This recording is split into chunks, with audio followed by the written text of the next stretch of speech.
राहतो नाही नाही घ्या घ्या. तुमचं कुलदैवत याची रेणुका द्यायची म्हणून आजीलाच नाही त्याला त्यांनी रेणुका देऊ सांगली हो. तेच असं बाई बरोबर बाई म्हण कुलदैवत रेणुका देवीचे का की तुळजापूरची कुलदैवत काय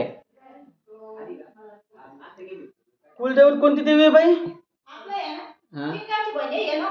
किनगावची भवानी. आता किनगावची आहे पण मूळ ठाणं कोणतं रेणुका देवीचं आहे की तुळजाभवानीचे कोणची आपली देवी रेणुका देवी. रेणुका देवी आता सांगा माहिती पाहिजे सगळ्याला. तुम्ही किती रेणुका देवी किती देव पूजा फक्त रुसणारा कुलदैवतच राहतो हा दुसरं देव रुसत नाही आपल्यावर आणि त्याचा अधिकार नाही आपल्याला रुसण्याचा दुसरं कोणत्या देवाचा फक्त कुलदैवत खंडोबा असेल ना खंडोबा बी सातारा साताऱ्याचं ते काही असो काय असतं बाई हे बघ देवा कोणत्या असू द्या फक्त 3.5 पीठ महाराष्ट्रामध्ये तशी 51 पीठ भारतामध्ये तुळजापूरची भवानी कोल्हापूरची लक्ष्मी माऊरची रेणुका वणीची सप्तशृंगी मग शुगरचा असं हे 3.5 पीठ मग त्यांचे ते उप पीठ आहेत हे बाकीचे आणि खंडोबा म्हणलं तर मेन जेजुरीचा मग नंतर मग साताऱ्याचा पालीचा असे.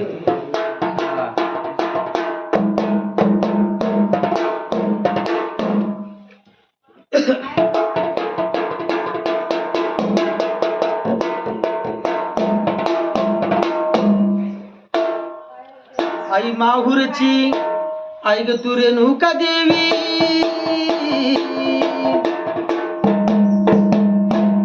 बैनवसाला पावम बाबाई आई माहुरची आई तू रेणुका देवी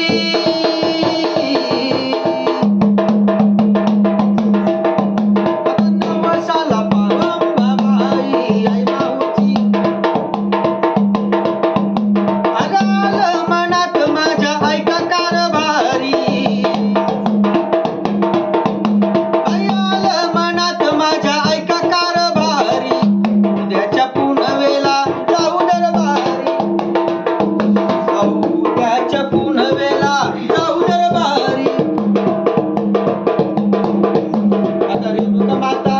सार जानती आता रेणुका माता सार तू जानती आता तुझ्या दर्शनाला येतो पायी पायी आई माऊची देवी तू रेणुकाई नवसाला पाव अंबाबाई आई माऊची देवी गेल्या गांजल्याचा करती उद्धार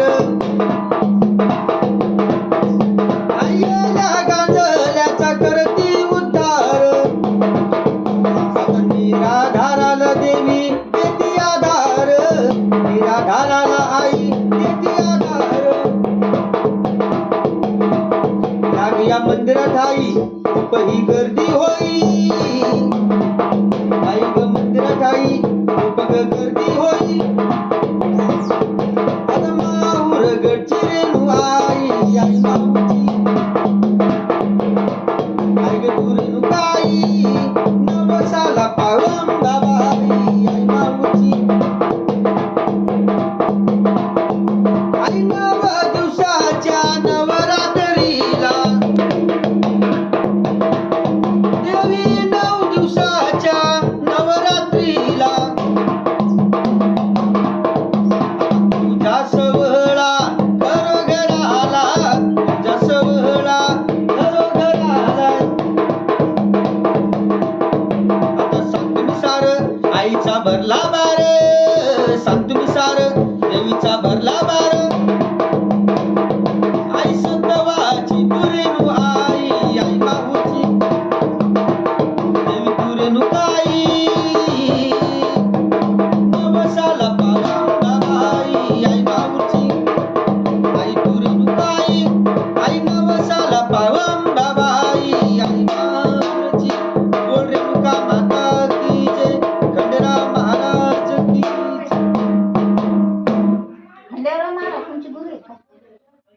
नाही खंडोबा मी म्हणलं का आपले खंडोबा महाराज तुमचे कशा गुरु नाही खंडोबा हे काय असतं ज्या ठिकाणी देवीचं नाम असतं त्या ठिकाणी खंडोबा असतो.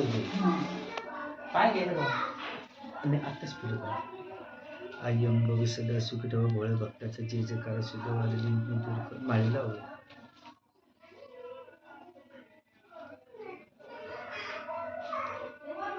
कवडीची माळी ही माळ आज बी येडी शिवलेला येरमाळ्याला झाडाला उगती. कुठं येरमाळा तुळजापूरच्या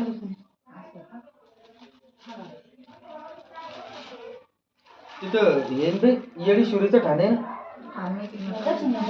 नाही रे. एकच झाड आहे का?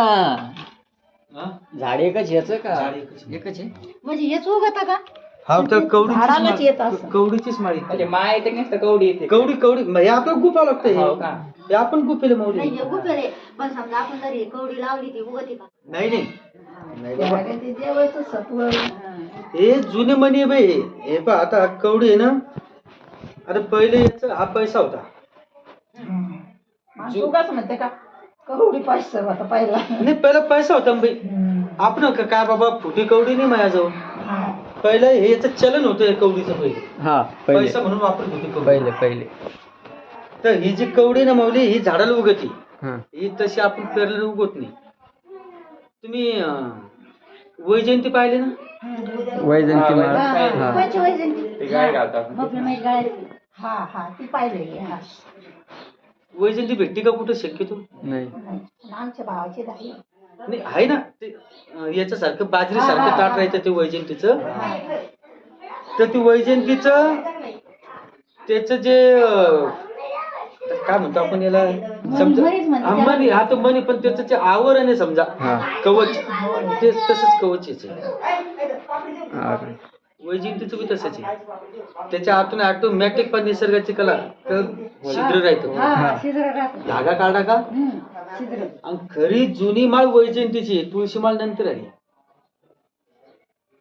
वैजंती माळ. वैजयंती ओळखत नाही. बरेच जणांना ओळखू येत नाही पण जुनी माळ वैजयंतीची असं गोष्टी. चला येऊ का बाई. आणि कवडीचं जर झाडाची फाटी लावली ते बी येत नाही का? काहीच नाही. नाही. तवाच जुनं खरं ते सोनं तवाच. तिथं ते येरमाळ्याचे लय मोठे इतिहास आहे बाबा.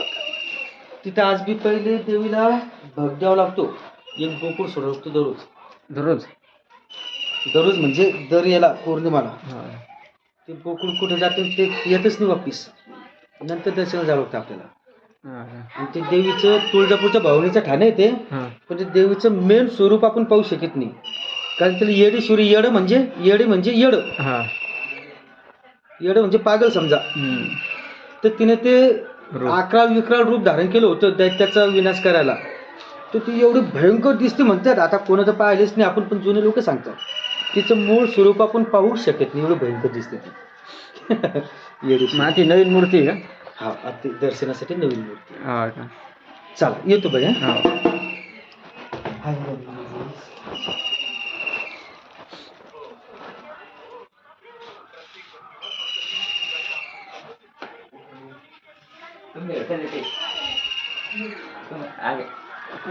नवरात्री नाही आली का?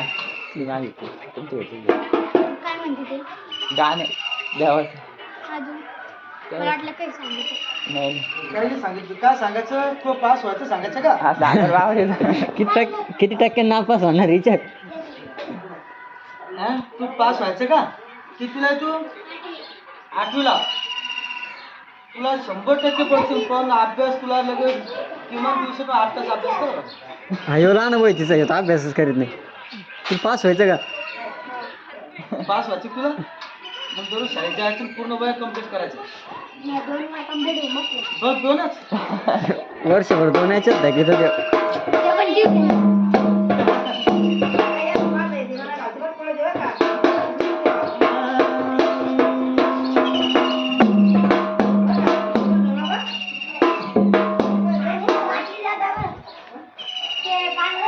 पाहुणी आली घरात जगदंबा माझी.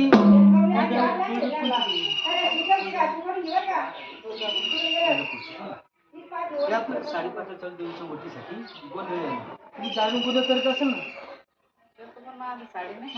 हा, हे पाहू इच्छा असती तर द्यायचं नसतं तर राहिलं तुला पुढे बळजबरी मागणी की आपलं फक्त मला घरोघरी येणं मला सांगणं माझं कर्तव्य शेवटी मग तुमचं काम. कारण मी पहिल्यांदा चालू माहित नाही की ते बरं झालं की काय द्या लागतं काय नाही त्या अशी गोष्टी आता मला येऊन मला सांगणं देवीची गोंधळी तुमची इच्छा तुमची भावना